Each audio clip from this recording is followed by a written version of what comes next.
Imagine this. You're staring at your phone at 2 a.m. having typed and deleted the same message 17 times. Your heart is racing, your palms are sweaty, and you're overthinking every single word. Sound familiar? If you've ever felt completely paralyzed by the simple act of texting someone you like, you're definitely not alone. In fact, studies show that 73% of people feel more anxious about digital communication with romantic interests than they do about face-to-face conversations. Here's the thing that might surprise you. The way you text can literally make or break your chances with someone. I'm not talking about some magical pickup line or manipulative trick. I'm talking about authentic, confident communication that draws people toward you rather than pushing them away.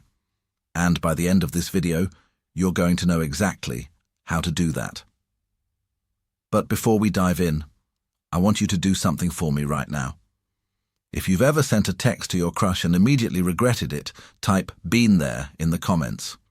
Because what I'm about to share with you isn't just theory, it's based on real psychology, real human connection, and real stories from people who've transformed their dating lives simply by changing how they communicate. Let me start by telling you about Zara. Zara was 26, successful in her career, confident in most areas of her life. But when it came to texting guys she was interested in, she became a completely different person. She would craft these long, elaborate messages, overthinking every emoji, every punctuation mark. She'd screenshot conversations and send them to her friends for analysis. She was exhausting herself with the mental gymnastics of digital dating. The breaking point came when she met Zayn at a coffee shop. They had this amazing conversation, natural, flowing, full of laughter. He asked for her number and Zara was on cloud 9. Then came the first text exchange and everything fell apart. She became so focused on saying the right thing that she lost all the authenticity that had attracted him in the first place. After a week of increasingly awkward exchanges, Zayn stopped responding altogether. Zara's story isn't unique. In fact, it's the story of millions of people who are sabotaging their own romantic success without even realizing it. But here's the good news. Zara eventually figured out what she was doing wrong, and her next relationship started with confident, authentic texting that led to a 2-year relationship and eventually marriage. So what changed? What did Zara learn that transformed her from an anxious over-texter into someone who could communicate with confidence and attract the right kind of person? That's exactly what we're going to explore today. First, let's talk about the biggest myth that's probably holding you back right now. There's this idea floating around that there are secret formulas for texting, magic words that will make someone fall for you, or specific timing strategies that guarantee a response. This is complete nonsense, and believing in these myths is actually making your texting worse, not better. The truth is, great texting isn't about tricks or manipulation.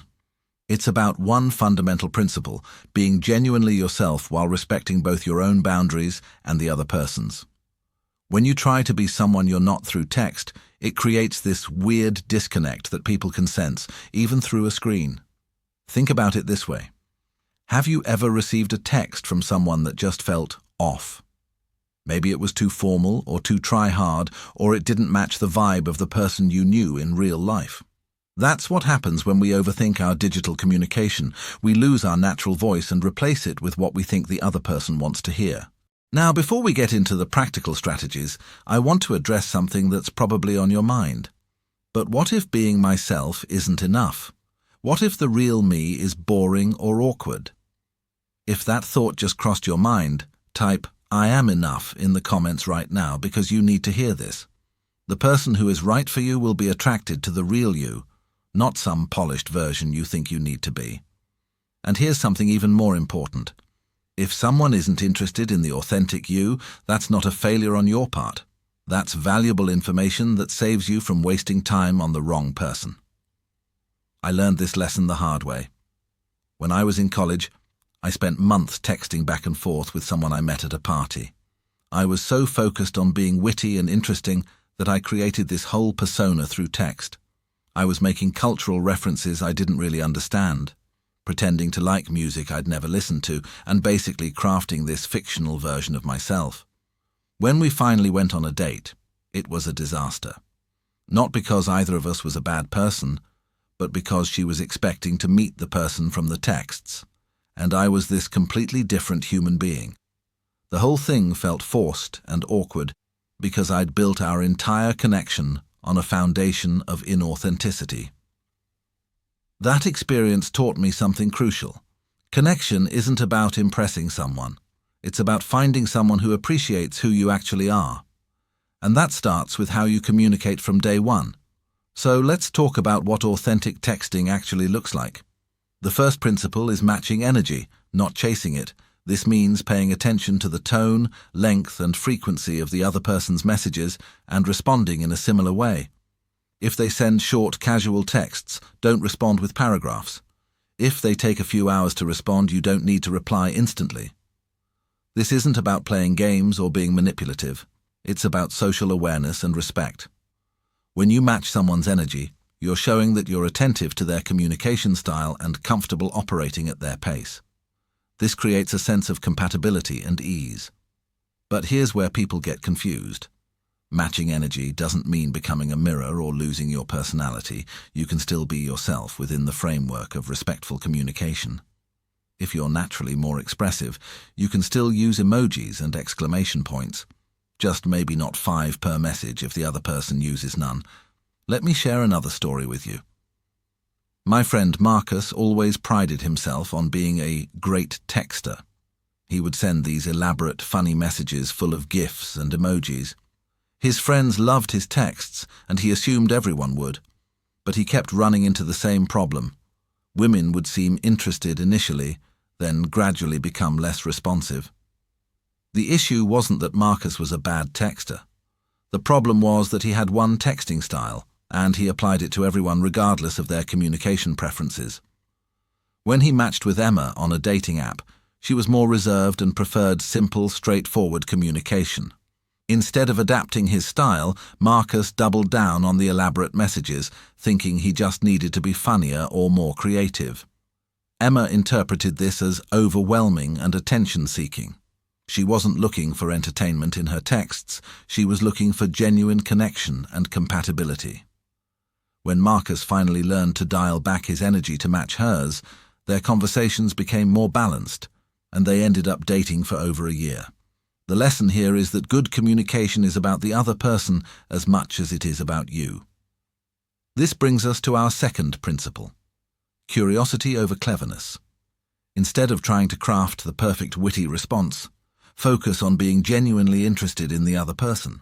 Ask questions that show you're paying attention to what they're sharing. Reference things they've mentioned before. Show that you're actually listening, not just waiting for your turn to talk. Here's what this looks like in practice. Instead of, "How was your day?" try, "How did that presentation go? You seemed nervous about it yesterday." Instead of a generic compliment about their photos, reference something specific that caught your attention and ask about it. "That hiking trail in your photo looks incredible. Is that somewhere local?" This approach accomplishes 2 things. First, it shows that you're genuinely interested in them as a person, not just trying to impress them or get their attention. Second, it gives them something meaningful to respond to, which keeps the conversation flowing naturally. But here's a critical point. Curiosity has to be genuine. People can sense when you're asking questions just to keep the conversation going versus when you actually care about the answer. If you find yourself struggling to come up with things you want to know about someone, that might be a sign that you're more attracted to the idea of them or the validation of their attention than you are to them as a person. Type, "I choose genuine connection" in the comments if you're committed to focusing on real interest rather than just getting responses. Now, let's address one of the biggest texting mistakes people make: the dreaded double text anxiety. You know what I'm talking about. You send a message, don't hear back immediately, and start spiraling. Should you send another text? Are they ignoring you? Did you say something wrong? Are they just busy? Here's the reality. Sometimes people don't respond right away, and it has absolutely nothing to do with you. They might be at work, spending time with family, dealing with personal stuff, or simply not in the mood to text. Making everything about you and your insecurities is not only inaccurate most of the time, it also leads to behaviors that actually do push people away. The double text itself isn't necessarily bad. What's problematic is the energy behind it. Sending a follow-up text because you have something genuinely interesting to share? Perfectly fine. Sending a follow-up text because you're anxious about the silence and need reassurance? That's where you run into trouble. I want to tell you about a situation that really illustrates this point. My friend Jessica met Tom at a networking event, and they had great chemistry. They exchanged numbers and started texting regularly. Everything was going well until Jessica went to visit her family for a weekend. She let Tom know she'd be busy with family stuff and might not be as responsive. Tom said he understood, but when Jessica didn't respond to his Friday evening text until Sunday afternoon, he sent 3 additional messages. The first one was, "Hope you're having fun with your family," which was sweet. The second was, "Just checking you got my last message," which was unnecessary but not terrible. The third was a longer message about how he hoped he hadn't said anything wrong and asking if she was okay. Jessica felt overwhelmed when she saw the messages. It wasn't that she lost interest in Tom, but his inability to handle a normal lapse in communication made her question his emotional stability and whether he would respect her need for space in a relationship. This is such a common scenario, and it highlights something crucial. Your ability to handle uncertainty in texting is often a preview of how you'll handle uncertainty in a relationship. Someone who spirals when you don't text back immediately might also struggle with trust, independence, and emotional regulation in other areas. So how do you avoid this trap? The key is developing what I call texting confidence. This is the ability to send authentic messages and then detach from the outcome. You communicate because you have something genuine to share, not because you need a specific response to feel okay about yourself. This doesn't mean you shouldn't care about the other person's responses or that you should be cold and distant. It means your self-worth isn't dependent on their texting patterns. When you have this kind of confidence, it actually makes you more attractive because people can sense that you're not coming from a place of neediness or insecurity. Let me give you some practical strategies for building this confidence. First, have a life outside of your phone. I know this sounds obvious, but so many people make the mistake of putting their entire social life on hold when they start talking to someone new. They're constantly available to text, which means they're also constantly aware of when the other person isn't texting back. When you're engaged in activities you enjoy, spending time with friends, focusing on your goals and generally living a full life, texting becomes just one small part of your day rather than the main event. This natural busyness creates the kind of authentic unavailability that makes people appreciate your attention when they do have it. Second, practice sending texts without attachment to specific outcomes. Send a message because you're thinking of the person or because you have something interesting to share. Then put your phone away and focus on something else. Don't sit there watching for the 3 dots or checking their activity status. This is harder than it sounds, especially in the beginning when everything feels new and exciting. But it's a skill you can develop with practice. Start with low-stakes conversations, maybe with friends or family members, and practice sending messages without immediately waiting for a response. Third, remember that silence is information, not rejection.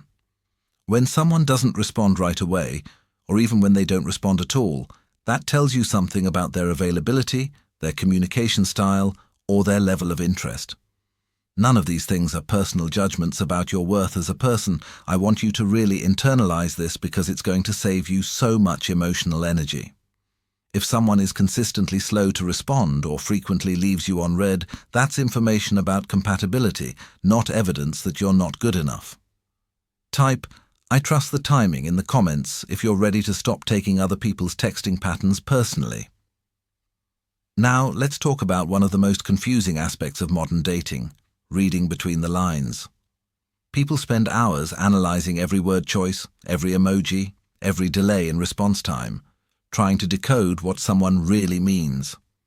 While it's natural to want to understand someone's intentions, overanalysis usually creates more problems than it solves. Here's what I've learned.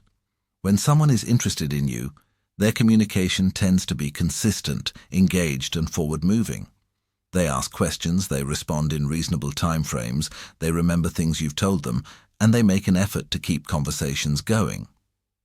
When someone isn't interested, Their communication tends to be inconsistent, surface level, and stagnant. The tricky part is that these patterns aren't always immediate.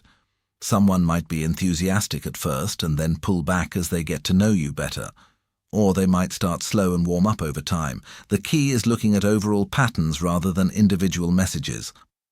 But here's the most important point. Instead of trying to decode someone else's level of interest, focus on clearly communicating your own.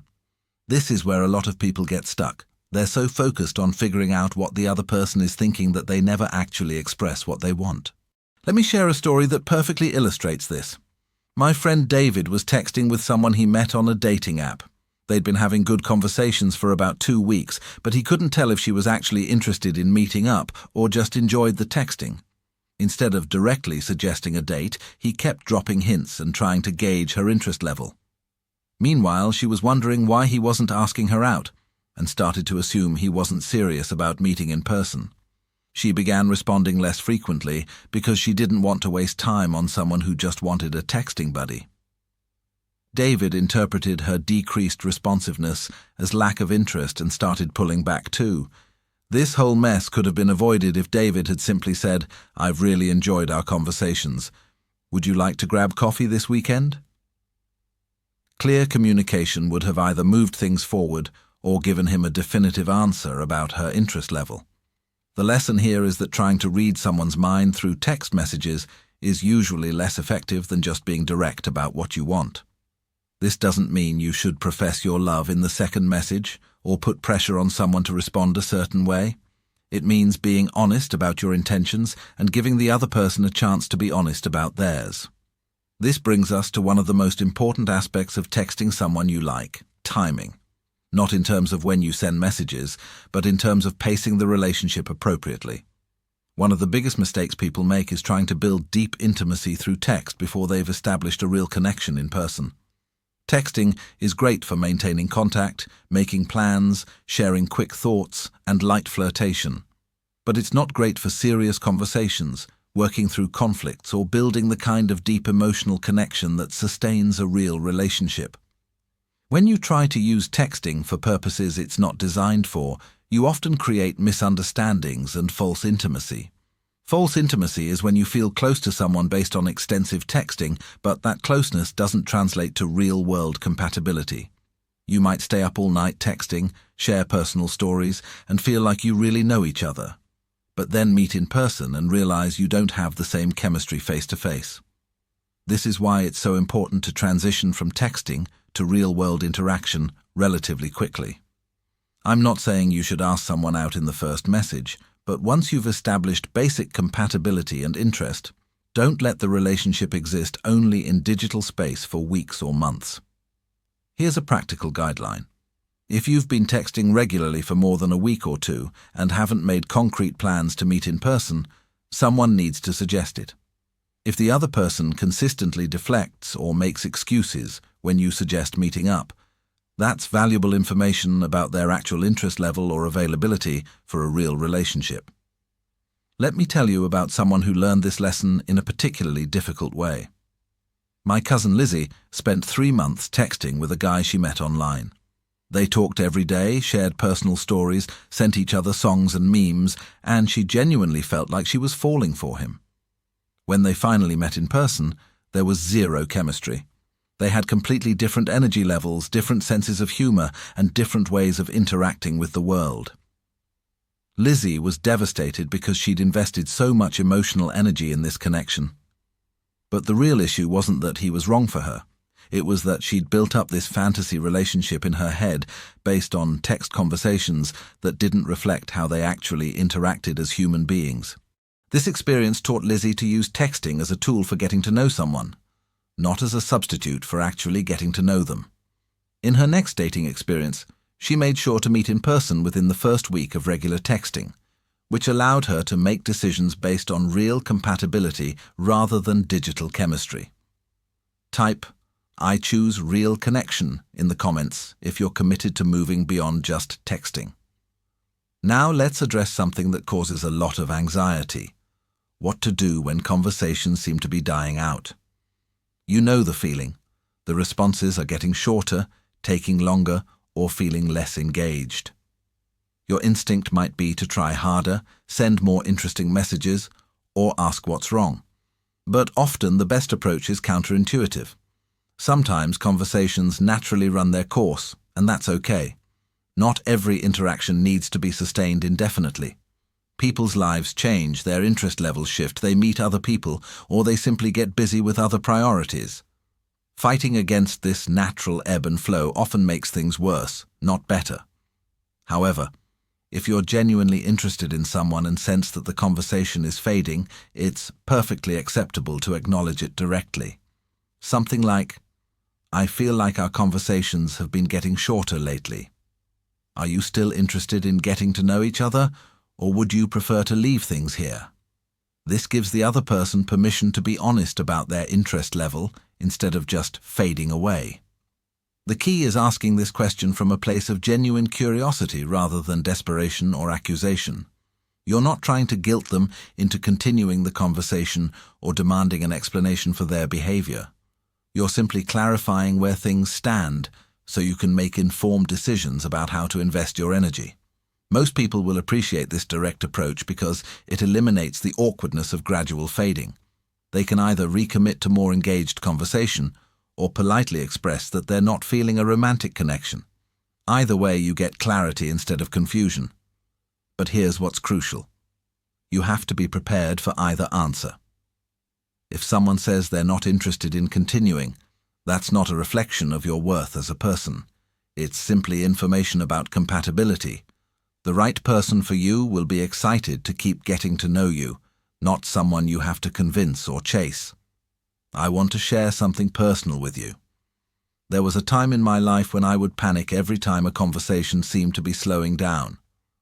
I would send increasingly desperate messages, trying to recapture whatever spark had been there initially. I was operating from this belief that if I just said the right thing, I could make anyone interested in me. This approach was exhausting and ultimately counterproductive. I was attracting people who liked the attention and validation I was providing, not people who were genuinely interested in me as a person.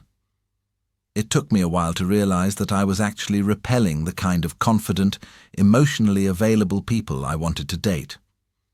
Everything changed when I started to see fading conversations as a filtering mechanism rather than a personal failure. When someone's interest waned, instead of trying to revive it, I would wish them well and focus my energy on people who were consistently engaged and excited to communicate with me. This shift in perspective completely changed my dating experience. Instead of exhausting myself trying to maintain conversations with people who weren't that interested, I was available and present for connections that had real potential. The quality of my interactions improved dramatically because I was no longer settling for lukewarm interest. Type: I deserve enthusiastic interest if you're ready to stop chasing people who aren't excited about you. Let's talk about something that can make or break your texting game: emotional intelligence. This is your ability to understand and manage your own emotions while also being aware of and responsive to the other person's emotional state. In texting, this means being aware of tone, reading context clues, and adjusting your communication style accordingly. One of the biggest challenges with text communication is that it lacks so many of the cues we rely on in face-to-face conversation. You can't see facial expressions, hear tone of voice, or pick up on body language. This means you have to be extra thoughtful about how your messages might be interpreted and extra generous in interpreting the messages you receive. For example, a short response doesn't necessarily mean someone is upset or losing interest. They might be busy, tired, or simply not a big texter. Similarly, delayed responses aren't always personal. People have lives, responsibilities, and different relationships with their phones. The key is not to assume negative intent or make everything about you. When you're unsure about someone's tone or meaning, it's okay to ask for clarification instead of making assumptions. I can't tell if you're joking or if you're actually upset about what I said earlier. Can you help me understand?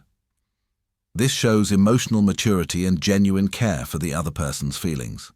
Emotional intelligence also means being aware of your own emotional state when you're texting. Are you messaging because you're genuinely interested in connecting, Or are you texting because you're bored, anxious, or seeking validation? The energy behind your messages comes through more than you might think. I learned this lesson during a period when I was going through a difficult time at work. I was stressed, anxious, and using dating apps as a distraction from my problems.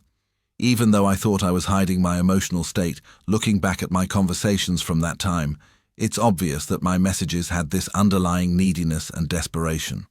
I was seeking comfort and validation through texting instead of dealing with my actual problems. This made me a much less attractive conversationalist because I was coming from a place of lack rather than abundance. People could sense that I needed something from them rather than simply enjoying getting to know them. Once I realized this pattern, I made a conscious decision to only engage in romantic texting when I was in a good headspace. If I was feeling particularly stressed, lonely, or insecure, I would focus on other activities until I could communicate from a more centered place. This doesn't mean you have to be perfect or never have difficult emotions. It means being honest with yourself about your motivations and making sure you're not using other people as emotional band-aids for problems that are your responsibility to solve. Now let's discuss one of the most practical aspects of texting: logistics and planning. While deep conversations and flirtation are fun, one of the most important functions of texting in dating is coordinating real-world interactions. How you handle making plans says a lot about your communication style, reliability, and genuine interest level. Good logistical texting is clear, specific, and considerate. Instead of, "Want to hang out sometime?" Try, "I'd love to take you to dinner this Friday. Are you free around 7?" The first option puts all the decision-making burden on the other person and suggests you haven't really thought about what you want to do together. The second option shows that you've given it thought and are taking initiative to make something happen. When making plans, give the other person enough advance notice to arrange their schedule, but not so much that it feels impersonal or overly formal. 2 to 4 days' notice is usually appropriate for a first or second date. For ongoing relationships, you can be more spontaneous, but always check their availability rather than assuming they're free. Follow through is crucial here. If you make plans, keep them. If something comes up and you need to reschedule, communicate as early as possible and suggest a specific alternative time. Flaking or being wishy-washy about plans is one of the fastest ways to signal that you're not serious about someone. I want to share a story about my friend Maria that perfectly illustrates the importance of clear communication around planning. She was texting with Jake, and they'd talked about wanting to meet up for coffee.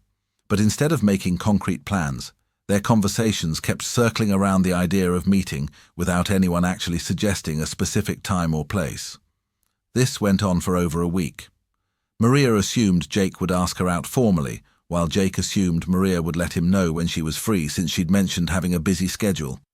Both were interested, but both were waiting for the other person to take the next step. Eventually, Maria got frustrated and assumed Jake wasn't that interested. She started responding less frequently and began talking to other people. Jake noticed the change in her communication and assumed she'd lost interest. What could have been a great connection fizzled out because neither person was willing to be direct about making plans. The lesson here is that someone has to be willing to be specific about logistics. Don't assume the other person will naturally take the lead, and don't wait for the perfect moment to suggest getting together. If you're interested in meeting someone, say so clearly and suggest a concrete plan. This brings us to an important point about rejection and how to handle it gracefully. Not everyone you're interested in will be interested in you, and that's a normal, healthy part of dating. How you respond to rejection, whether it's someone declining a date, not responding to messages, or directly saying they don't feel a romantic connection, says a lot about your character and emotional maturity. The mature response to rejection is acceptance and grace. Thank them for their honesty, wish them well, and move on. Don't argue. Don't try to convince them to change their mind, and don't take it as an opportunity to list all the reasons they're wrong or missing out. I know this is easier said than done, especially when you really liked someone or felt like you had a strong connection. Rejection hurts, and it's natural to feel disappointed. But how you handle that disappointment determines whether you maintain your dignity and leave the door open for possible friendship, or whether you burn bridges and confirm that the person made the right decision. Let me tell you about a situation where I saw both responses play out with the same person.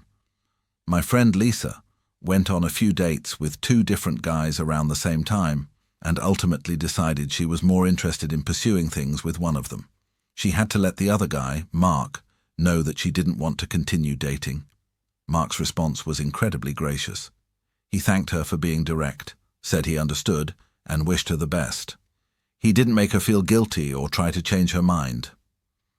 A few months later, when Lisa's other relationship didn't work out, she and Mark actually became good friends because she had so much respect for how he handled the rejection. Compare that to another guy Lisa had to reject around the same time. When she told him she didn't feel a romantic connection, he became argumentative and tried to convince her that she was wrong. He listed all the reasons they were compatible and suggested she was making a mistake. The conversation became so uncomfortable that Lisa ended up blocking him on all platforms. The difference in these responses highlights something crucial. Rejection is information about compatibility, not a judgment about your worth as a person. When someone doesn't want to date you, it doesn't mean you're fundamentally flawed. It means you're not right for each other, which is actually a good thing to discover sooner rather than later. Type, "I handle rejection with grace," if you're committed to maintaining your dignity regardless of outcomes.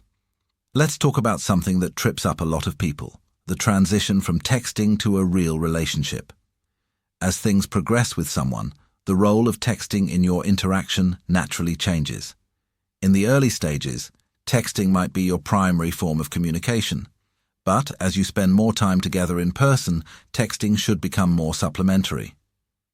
This transition can be confusing because the decrease in texting frequency might feel like a decrease in interest, when it's actually a sign of a maturing relationship. When you're seeing someone regularly in person, you don't need to update each other on every detail of your day via text. You can save those conversations for when you're actually together. Healthy relationship texting is about maintaining connection between in-person interactions, not replacing them. It's checking in, sharing quick thoughts, making plans, and expressing affection. But it's not trying to conduct the entire relationship through your phone. One of the signs that texting has become unhealthy in a relationship is when you find yourselves having serious conversations or arguments primarily through text. Complex emotional topics need the nuance of face-to-face communication. When you try to work through relationship issues via text, you lose tone, body language, and immediate feedback, which often leads to misunderstandings and escalation. I learned this lesson in a relationship where we fell into the pattern of discussing everything through text because it felt easier than having difficult conversations in person. But what actually happened was that our problems got bigger and more complex because we weren't really resolving anything. We were just creating written records of our frustrations without the emotional connection needed to actually work through issues. If you find yourself in a pattern of serious texting conversations with someone you're dating, it's worth stepping back and asking whether these discussions would be more productive in person or over the phone. Sometimes, the inconvenience of scheduling a real conversation is exactly what helps you determine whether something is actually important enough to address. Another aspect of relationship texting that's worth discussing is boundaries. As you get closer to someone, it's important to communicate about texting preferences and expectations. Some people prefer frequent check-ins throughout the day, while others find constant texting overwhelming or distracting. These preferences aren't right or wrong, they're just different, but they need to be communicated and respected.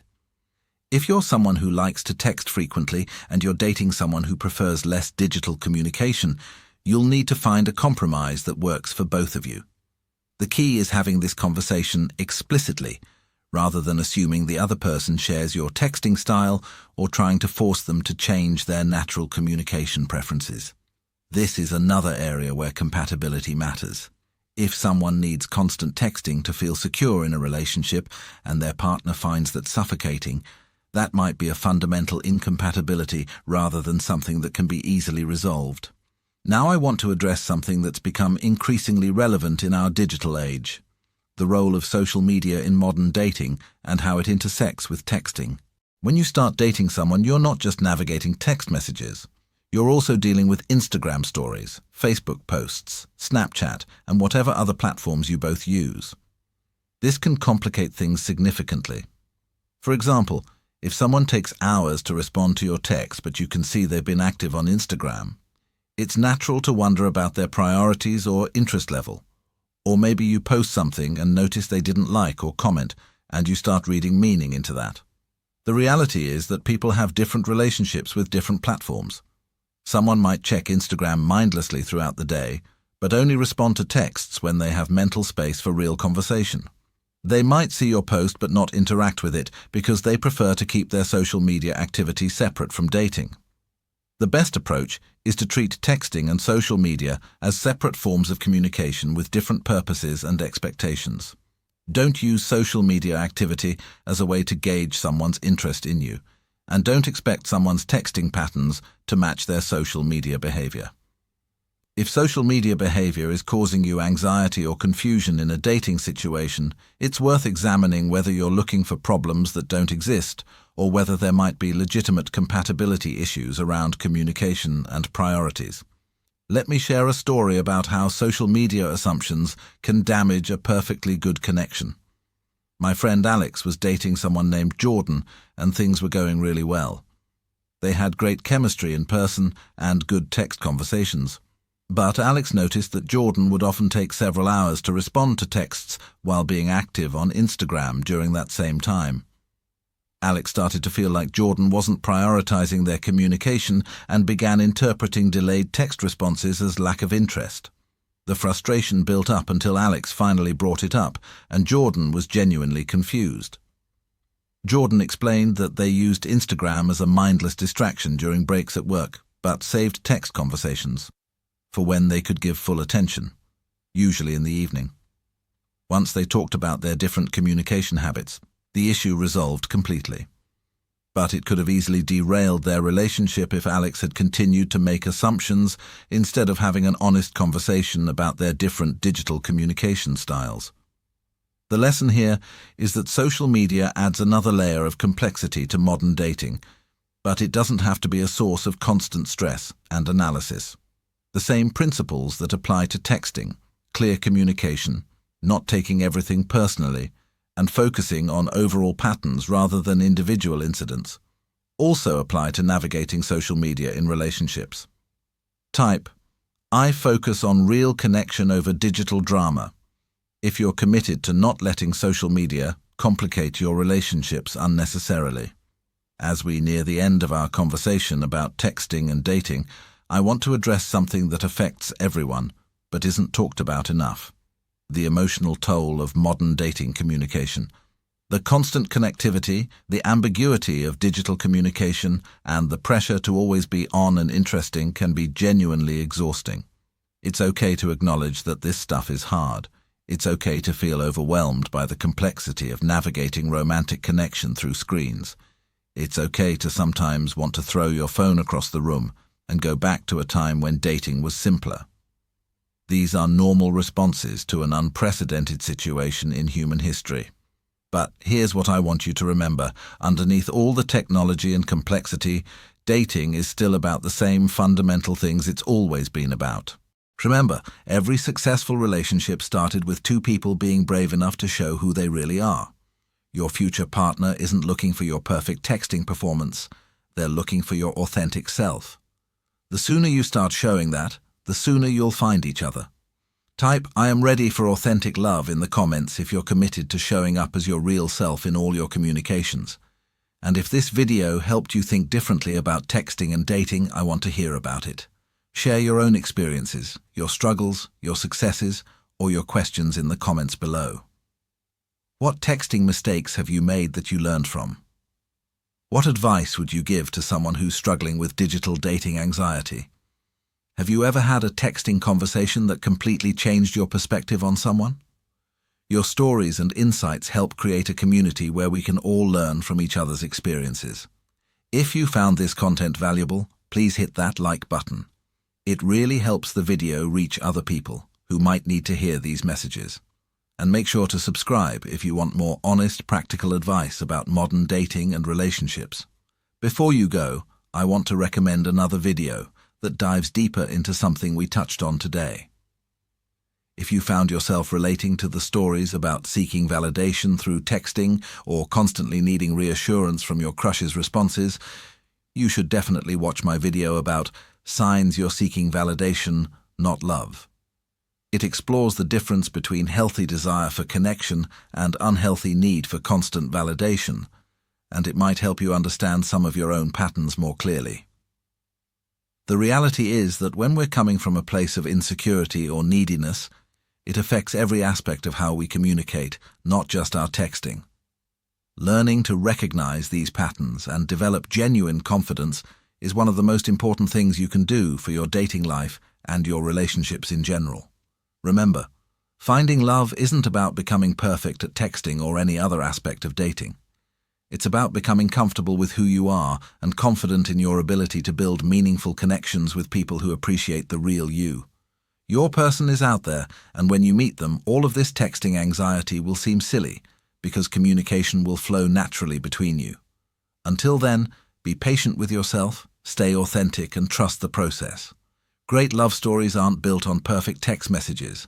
They're built on genuine connection, mutual respect, and the courage to be vulnerable with another person. You have everything you need for that kind of love already within you. Thanks for watching, and I'll see you in the next video. Keep being authentic. Keep taking chances on real connection. And remember, you are absolutely worthy of the love you're seeking.